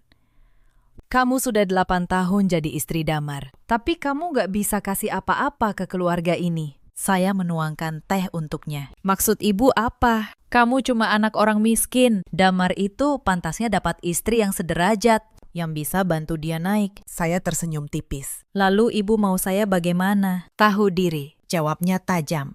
Mundur baik-baik, jangan bikin malu keluarga. Saya menatap perempuan yang selama 8 tahun saya hormati itu. Lalu saya berkata pelan, baik, Bu, Saya akan pikirkan. Dia tersenyum puas, mengira saya sudah menyerah. Padahal, saat itu, di dalam kepala saya, sebuah rencana mulai tersusun rapi. Sebelum pergi, ibu mertua menyempatkan satu hal lagi. Dia membuka lemari pajangan saya, mengambil sebuah vas keramik kesayangan saya, hadiah dari mendiang ayah. Ini ibu bawa ya, katanya. Lumayan, bisa dijual. Toh kamu nggak butuh barang mahal. Saya menahan napas. Vas itu satu-satunya kenangan ayah saya. Tapi saya hanya berkata, silahkan. Bu, saya tidak akan bertengkar untuk benda karena saya tahu sebentar lagi seluruh rumah ini akan kembali ke tangan yang benar. Hari-hari berikutnya, mereka semakin tidak punya batas. Sasa, adik ipar saya, mulai sering datang. Dia memerintah saya seperti pembantu, menyuruh saya mencuci mobilnya, membersihkan kamarnya saat dia menginap. Mbak, kopinya kurang manis, katanya suatu pagi, lalu menumpahkan kopi itu ke lantai. Bikin lagi, yang benar kali ini. Saya membersihkan tumpahan itu dalam diam, membuat kopi baru, sambil mengingat setiap detailnya. Suatu malam, saya mendengar mereka berunding di ruang keluarga. Damar, ibu mertua, dan Sasa. Pokoknya, begitu dia tanda tangan surat itu, langsung usir. Kata ibu mertua. Jangan kasih waktu mikir. Iya, Bu, jawab Damar. Tapi dia agak susah disuruh tanda tangan. Paksa, sahut Sasa. Atau ancam soal Kenzo. Bilang kalau dia nggak mau. Dia nggak boleh ketemu anaknya lagi. Mendengar nama anak saya dijadikan ancaman. Darah saya mendidih. Tapi saya tetap diam di balik dinding. Mendengarkan, merekam. Mereka tidak tahu setiap rencana yang mereka susun sedang berubah menjadi bukti yang akan menghancurkan mereka sendiri. Keesokan paginya, saya pergi ke kantor saya lebih awal. Ada satu hal yang ingin saya pastikan. Di ruang rapat lantai atas, tim manajemen saya sudah berkumpul. Mereka menatap saya dengan hormat. Di sini, tidak ada yang berani meninggikan suara pada saya. Bu Anindya, kata Pak Rio, manajer operasional saya. Laporan kuartal ini sudah siap. Pendapatan naik 12%. 2 gedung baru di Tangerang sudah selesai dibangun. Saya mengangguk. Bagus, lanjutkan. Saya menandatangani beberapa kontrak. Nilainya miliaran. Tangan yang sama, yang semalam membersihkan kopi tumpahan adik ipar saya, kini menentukan nasib proyek bernilai ratusan miliar. Di tengah rapat, ponsel saya bergetar. Pesan dari Damar. Dia, jangan lupa beli bahan buat acara minggu depan. Pakai uang belanja ya. Jangan boros. Saya menatap pesan itu. Lalu tersenyum kecil. Pria itu mengkhawatirkan uang belanja. Sementara saya baru saja menandatangani kontrak senilai 30 miliar. Saya membalas singkat. Iya, Mas. Salah satu staf saya yang kebetulan melihat layar ponsel saya bertanya hati-hati. Bu, maaf. Semua baik-baik saja di rumah. Saya tersenyum. Sebentar lagi akan jauh lebih baik. Sore itu, sebelum pulang, saya mampir ke satu gedung perkantoran milik saya di Sudirman. Gedung yang kebetulan menjadi tempat kantor Damar dan Fania berada. Saya berdiri di lobi, menatap ke atas. Mereka bekerja di lantai 12, di gedung yang setiap meter perseginya adalah milik saya. Mereka menertawakan istri miskin yang katanya tidak punya apa-apa. Padahal, istri itu adalah pemilik gedung tempat mereka mencari nafkah. Saya tersenyum, lalu pergi. Waktunya hampir tiba. Sejak hari itu, mereka semakin berani. Fania mulai datang ke rumah. Awalnya dengan alasan mengantar dokumen kantor. Lalu, semakin sering, semakin lama. Suatu sore, saya pulang menjemput Kenzo dan menemukan Fania duduk di meja makan saya, memakai piring saya, tertawa bersama Damar seolah saya tidak ada. Sudah pulang, kata Damar santai. Dia, kenalin, ini Fania, teman kantor. Fania menatap saya dengan senyum yang menusuk. Halo, Kak. Aku sering dengar cerita soal kakak. Saya membalas senyumnya. Oh ya, cerita apa? Ya, cerita biasa, jawabnya. Lalu melirik Damar. Mereka tertawa kecil. Saya menahan diri. Saya menggendong Kenzo, lalu membawanya ke kamar. Di belakang saya, suara tawa mereka masih terdengar. Malam itu, Kenzo bertanya, "Bunda, kenapa tante itu duduk di tempat Bunda?" Saya memeluknya erat. "Tidak apa-apa, Nak. Tempat Bunda tidak akan pernah bisa diambil siapapun." Dan saya bersumpah dalam hati, anak saya tidak akan tumbuh melihat ibunya diinjak-injak. Beberapa hari kemudian, ada kejadian yang membuat tekad saya benar-benar bulat. Kenzo pulang sekolah sambil menangis. Saya bertanya, "Ada apa?" "Nenek bilang aku nggak boleh main di ruang tamu," isaknya. "Katanya nanti Tante Vania yang tinggal di sana. Nenek juga bilang, aku bukan cucu kesayangan." Mendengar itu, hati saya hancur. Bukan untuk diri saya, tapi untuk anak saya. Saya berlutut, menatap mata Kenzo. "Nak, dengar Bunda, kamu adalah anak yang sangat berharga. Jangan pernah biarkan siapapun bilang kamu tidak berharga, termasuk nenek." Kenzo mengangguk, masih terisak. Malam itu, saya menatap langit-langit kamar sempit kami, dan saya berjanji, apapun yang terjadi, saya akan memberi anak saya kehidupan yang layak, tanpa orang-orang yang merendahkannya. Hari-hari berikutnya menjadi semakin berat. Damar mulai terang-terangan.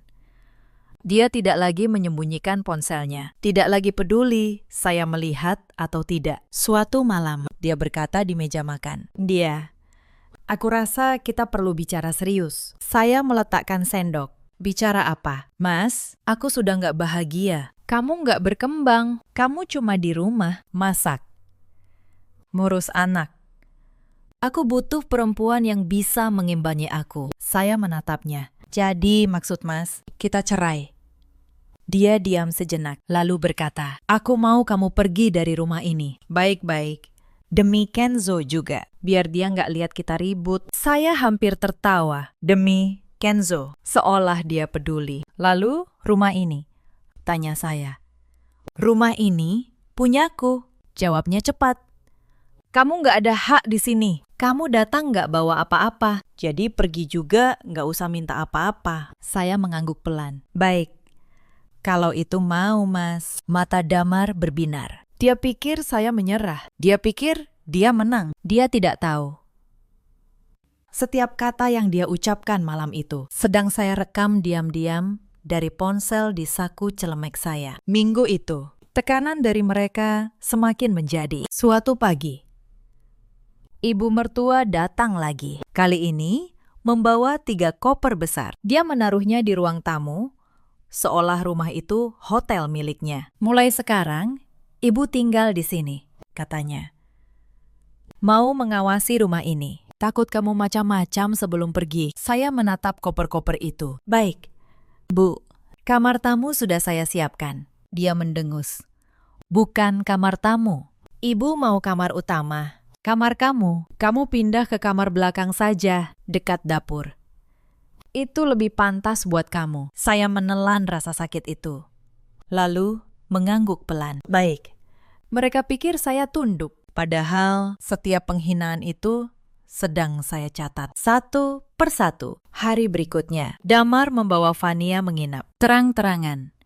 Mereka tidur di kamar yang dulu kamar saya, sementara saya tidur di kamar sempit dekat dapur bersama Kenzo. Malam itu, saya mendengar suara tawa mereka dari kamar utama, lalu suara Vania sengaja dikeraskan. "Mas, nanti kalau dia sudah pergi, kita renovasi kamar ini ya. Aku nggak suka modelnya." Saya memeluk Kenzo erat. Anak saya bertanya, "Bunda, kenapa kita tidur di sini sekarang?" "Cuma sementara, Nak," bisik saya. Sebentar lagi semuanya kembali seperti seharusnya. Esoknya, ada kejadian yang membuat saya benar-benar yakin dengan keputusan saya. Saya tidak sengaja melihat mutasi rekening bersama kami. Rekening yang biasa Damar pakai untuk belanja rumah. Saldonya hampir kosong. Ternyata, Damar diam-diam menarik hampir seluruh tabungan. Untuk apa? Saya tahu dari pesan di ponselnya. Untuk membeli perhiasan. Untuk Vania yang dia tidak tahu. Tabungan itu memang sengaja saya isi sedikit. Uang sungguhan saya. Ada di tempat yang tidak akan pernah bisa dia sentuh. Siang harinya, ibu mertua memanggil saya saat ada tamu arisan di ruang tamu. Anindya, panggilnya keras. Bikinkan teh untuk tamu-tamu ibu. Cepat. Jangan lupa, kamu masih numpang di sini. Para tamu menatap saya. Ada yang berbisik. Kasihan ya, istrinya kayak pembantu. Saya tersenyum sopan, membawa nampan teh, melayani mereka satu persatu. Di dalam hati, saya menghitung mundur. Sasa, adik ipar saya, ikut menambah. Mbak, nanti kalau pindah, jangan bawa barang-barang rumah ya. Itu semua punya keluarga kami. Saya hanya mengangguk. Tentu, Sasa. Saya tidak akan bawa apapun yang bukan milik saya. Saya tidak berbohong. Karena ternyata semua di rumah itu justru milik saya. Malam itu, setelah semua tidur, saya keluar diam-diam. Saya pergi ke kantor saya di Kuningan. Lampu masih menyala di lantai atas. Di sana, saya membuka brankas. Saya keluarkan map yang sudah saya simpan bertahun-tahun. Akta, sertifikat, surat-surat kepemilikan. Saya menatap semua itu. Lalu, untuk pertama kalinya, saya merasa siap. Saya menelpon manajer gedung saya. Pak Rio, saya butuh data lengkap. Kantor di gedung kita yang mempekerjakan seorang karyawan bernama Vania. Saya juga butuh tim legal siap minggu depan. Siap? Bu, jawabnya. Esoknya, saya mulai bergerak. Saya menemui pengacara pribadi keluarga saya, Pak Hendra. Orang yang sudah mengurus aset keluarga sejak zaman ayah saya. Saya tunjukkan semua. Tangkapan layar percakapan, rekaman suara, foto-foto, dan surat pernyataan palsu yang ingin Damar paksa saya tanda tangani. Pak Hendra membaca semuanya dengan teliti. Lalu, dia menatap saya. Bu Anindya, dengan semua ini, posisi ibu sangat kuat. Rumah, mobil, semua atas nama ibu. Mereka tidak punya apa-apa. Saya tahu. Pakistan, jawab saya. Tapi saya tidak mau buru-buru. Saya mau mereka menunjukkan wajah asli mereka dulu. Di depan banyak orang. Pak Hendra tersenyum. Ibu memang putri ayah ibu. Dia diam sejenak, lalu melanjutkan. Tapi izinkan saya bertanya, mengapa ibu tidak langsung saja mengusir mereka? Dengan dokumen ini, ibu bisa melakukannya hari ini juga. Saya menatap keluar jendela karena Pakistan, kalau saya usir mereka sekarang, mereka akan menganggap saya jahat. Mereka akan bilang saya merebut rumah. Mereka tidak akan pernah sadar apa yang mereka lakukan. Saya menoleh padanya. Saya ingin mereka sendiri yang menggali lubangnya. Saya ingin mereka merayakan kemenangan mereka. Lalu, di puncak kemenangan itu, mereka baru sadar siapa yang sebenarnya memegang segalanya. Pak Hendra mengangguk perlahan. Itu cara yang sangat tenang dan sangat menyakitkan bagi mereka. Bukan saya yang menyakiti mereka. Pakistan, jawab saya. Mereka yang memilih jalan ini. Saya hanya membiarkan kebenaran berbicara pada waktunya. Saya minta dia menyiapkan semua dokumen. Akta asli, sertifikat, bukti kepemilikan, semua dalam satu map. Saya juga meminta satu hal lagi. Pakistan, siapkan juga surat resmi. Surat yang menyatakan hak tinggal Damar di properti ini dicabut lengkap dengan dasar hukumnya. Saya ingin semua berjalan sesuai aturan. Tidak ada celah. Akan saya siapkan. Bu, jawab Pak Hendra. Lalu, saya menunggu momen yang tepat. Dan momen itu datang lebih cepat dari yang saya kira. Suatu malam, Damar pulang dengan wajah berseri. Dia berkata, minggu depan ada acara keluarga di rumah ini. Aku mau kamu ada. Saya mengernyit. Acara apa? Acara keluarga besar. Ibu, adik-adikku. Semua datang. Aku mau perkenalkan seseorang. Saya tahu siapa yang dia maksud. Vania. Mereka berencana memperkenalkan perempuan itu sebagai calon istri baru di rumah saya, di depan keluarga, dengan saya hadir sebagai penonton yang dipermalukan. Saya menatap Damar, lalu tersenyum. Tentu, Mas, Aku akan ada. Aku bahkan akan bantu siapkan semuanya. Dia tampak senang. Nah, gitu dong. Istri yang ngerti. Malam itu, saya menelpon Pak Hendra, Pakistan. Siapkan semuanya. Minggu depan. Lalu saya menelpon manajer gedung saya. Saya minta satu hal yang akan mengubah segalanya. Selama seminggu itu, saya bermain peran dengan sempurna. Fania semakin sering datang. Dia mulai memperlakukan rumah itu seperti miliknya. Suatu sore, dia mengundang beberapa temannya. Mereka duduk di ruang tamu, tertawa keras. Sementara saya melayani mereka. Ini istri tua Mas Damar ya? Tanya salah satu teman Fania. Setengah berbisik, tapi sengaja terdengar. Iya, jawab Fania santai. Kasihan kan? Tapi ya gimana? Namanya juga nggak bisa ngimbangi suami. Sebentar lagi juga keluar dari sini. Mereka tertawa. Saya berdiri di sudut ruangan, menahan setiap kata itu. Salah satu dari mereka bahkan menyodorkan gelas kotor ke arah saya. Mbak, tolong cuci ya. Makasih. Saya menerima gelas itu. Tersenyum sopan, lalu masuk ke dapur. Di balik dinding, saya menutup mata sejenak, mengingatkan diri saya. Sebentar lagi, semuanya berakhir. Malam itu, setelah semua pergi, Kenzo memeluk saya. Bunda, aku nggak suka tante-tante itu. Mereka jahat sama Bunda. Saya membelai rambutnya. Tidak apa-apa. Nak, orang yang jahat selalu mendapat balasannya. Kita cuma perlu sabar sedikit lagi. Saya memesan catering mewah dengan uang yang Damar kira dari tabungan kami. Padahal dari rekening saya sendiri, saya menata rumah, memasang dekorasi, bahkan menyewa pemusik. Damar memuji saya. Kamu memang istri yang baik. Dia, sayang aja kamu nggak bisa kasih lebih. Saya tersenyum. Tidak apa-apa, Mas. Aku ingin acara ini jadi yang paling berkesan. Dia tidak tahu betapa berkesannya acara itu nanti. Diam-diam, saya juga menyiapkan hal lain. Saya menghubungi Pak Hendra setiap malam, memastikan setiap dokumen sudah lengkap. Setiap langkah hukum sudah siap. Saya juga menyiapkan satu kamar khusus di sebuah apartemen mewah milik saya untuk Kenzo, agar setelah malam itu, anak saya punya tempat yang aman dan nyaman, jauh dari semua keributan.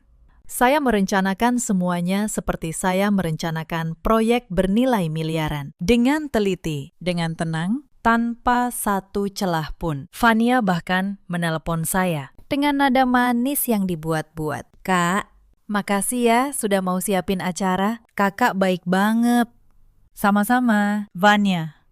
Jawab saya. Aku ingin kamu merasa seperti di rumah sendiri. Dia tidak tahu.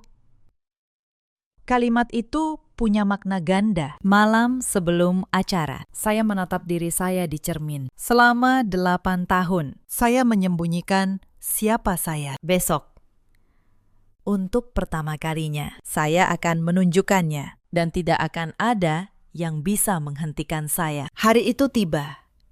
Rumah saya penuh. Ibu mertua datang dengan gaun terbaiknya. Adik ipar saya, Sasa, sibuk berfoto. Para kerabat Damar duduk di ruang tamu, menikmati hidangan mewah. Fania datang terakhir, dengan gaun merah menyala.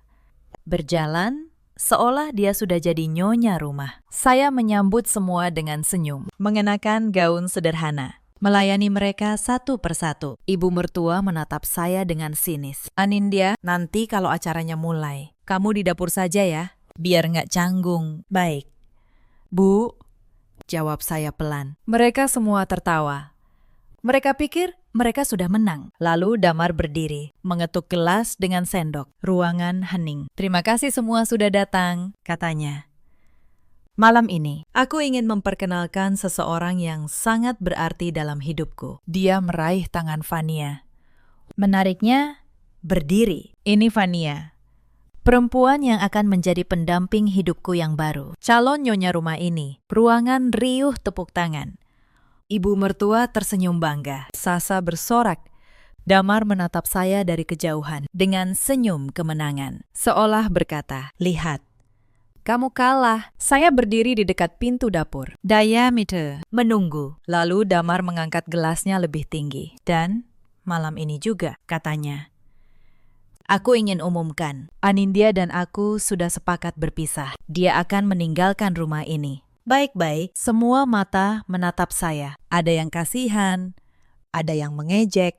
Fania tersenyum penuh kemenangan. Kak Anindya, makasih ya sudah ngerti. Aku janji akan jaga rumah ini baik-baik. Saat itulah saya melangkah maju. Saya berjalan ke tengah ruangan. Tenang. Setiap langkah saya membuat ruangan semakin hening. Beberapa tamu menatap saya bingung. Fania mengernyit.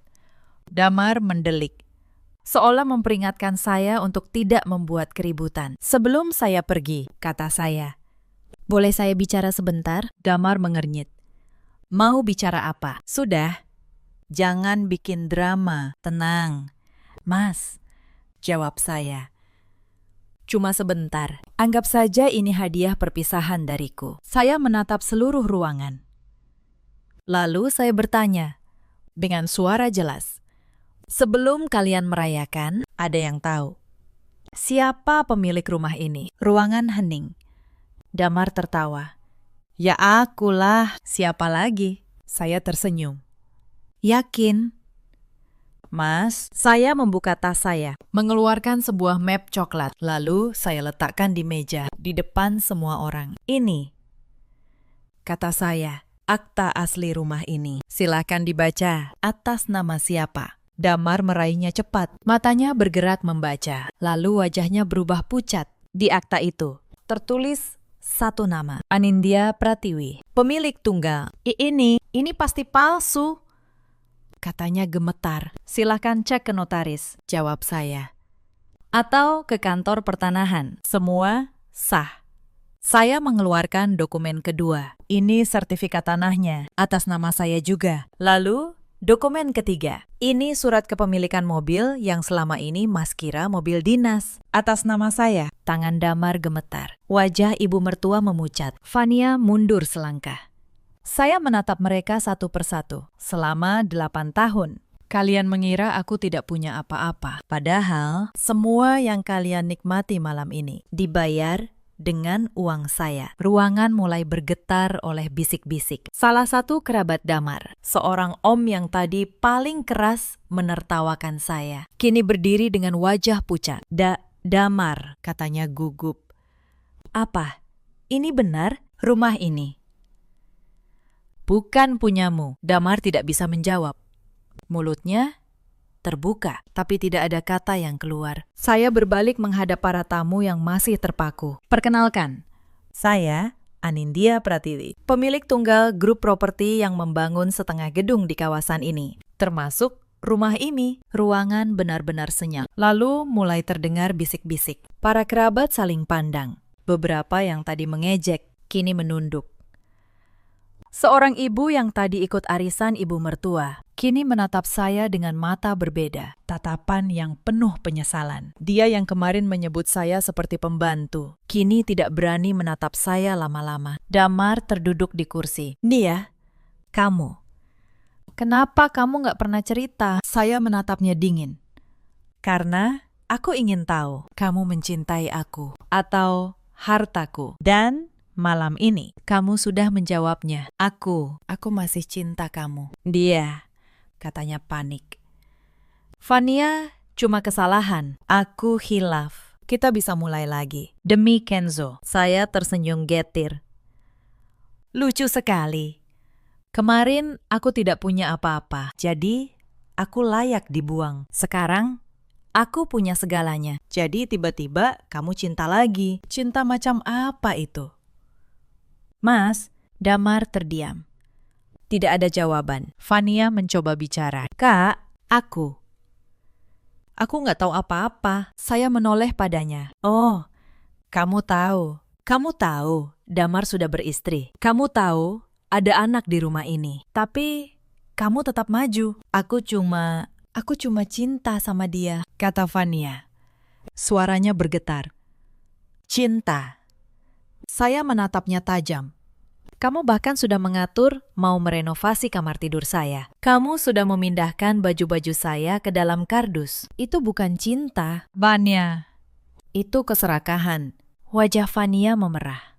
Dia tidak menyangka saya tahu semua itu. Saya mengeluarkan ponsel saya. memutar sebuah rekaman. Suara Damar terdengar jelas di seluruh ruangan. Anindya itu cuma beban. Tenang saja. Bu, ibu pasti suka sama Vania. Dia lebih pantas jadi menantu ibu. Wajah ibu mertua memerah, lalu memucat. Para tamu menatapnya.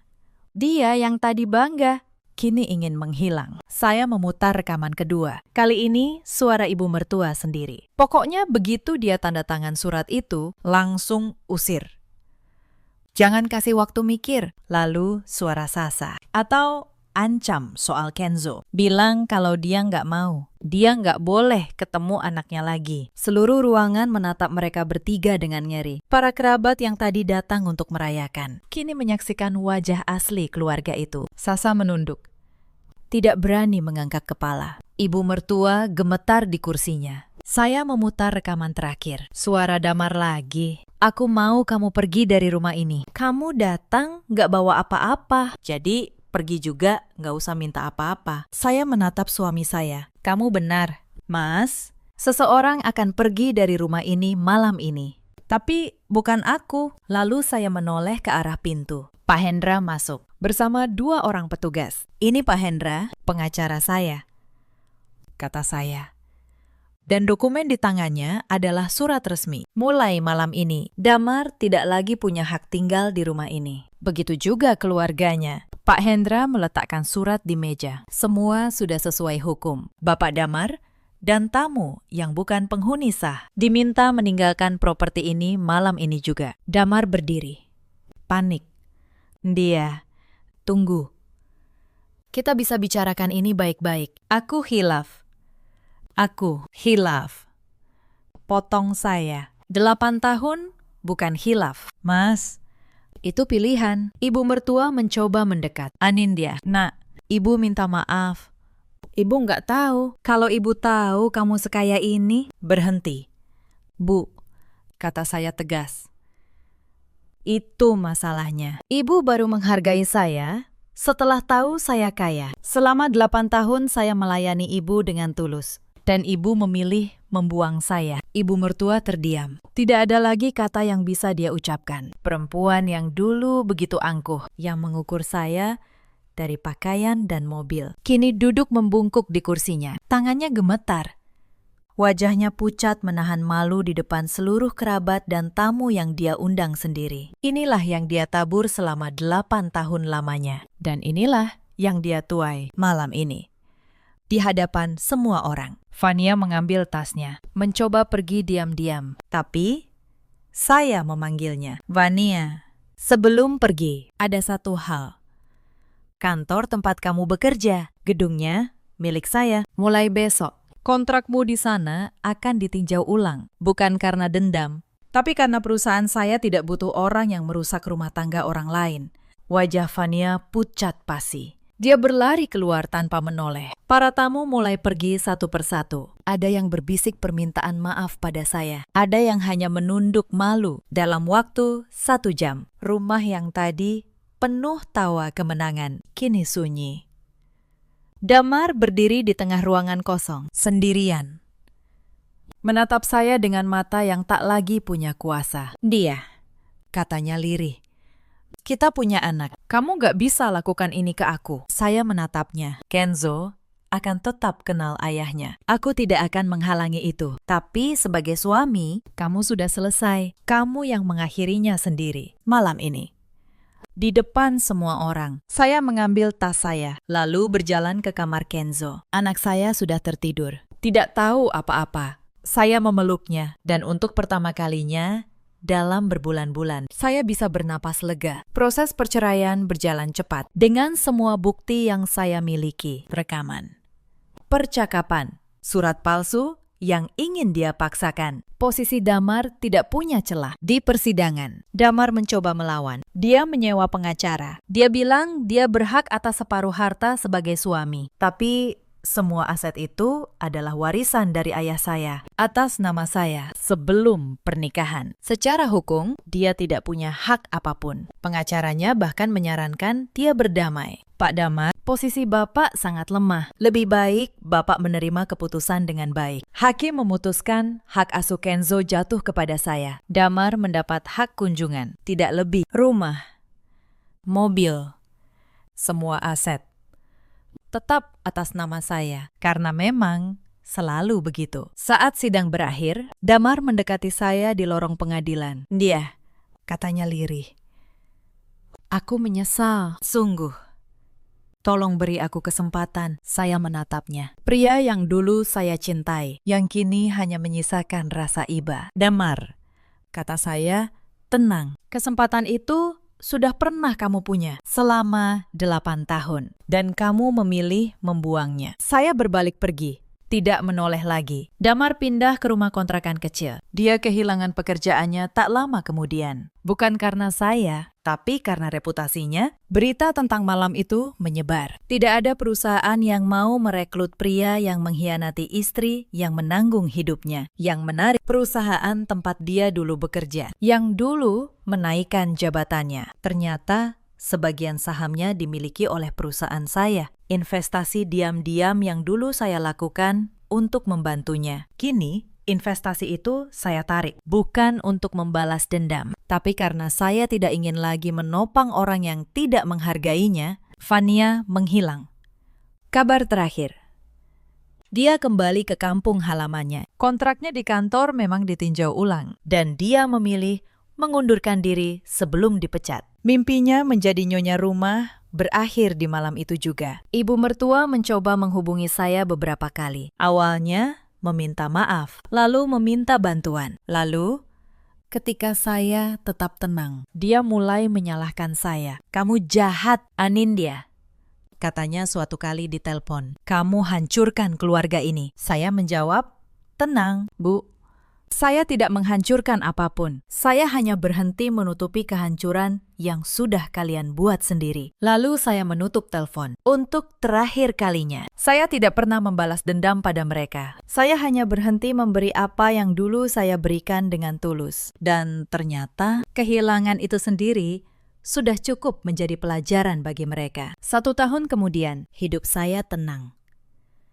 Saya tidak lagi menyembunyikan siapa saya, tapi saya juga tidak berubah menjadi sombong. Saya tetap memasak untuk Kenzo, tetap mengantarnya ke sekolah dengan sedan tua kesayangan saya. Bedanya, kini saya tidak lagi takut dianggap kecil. Karena saya tahu nilai seseorang tidak diukur dari apa yang dia tunjukkan, tapi dari apa yang dia pertahankan. Suatu sore, Kenzo bertanya, Bunda, kenapa dulu Bunda diam saja waktu orang-orang jahat sama Bunda? Saya tersenyum.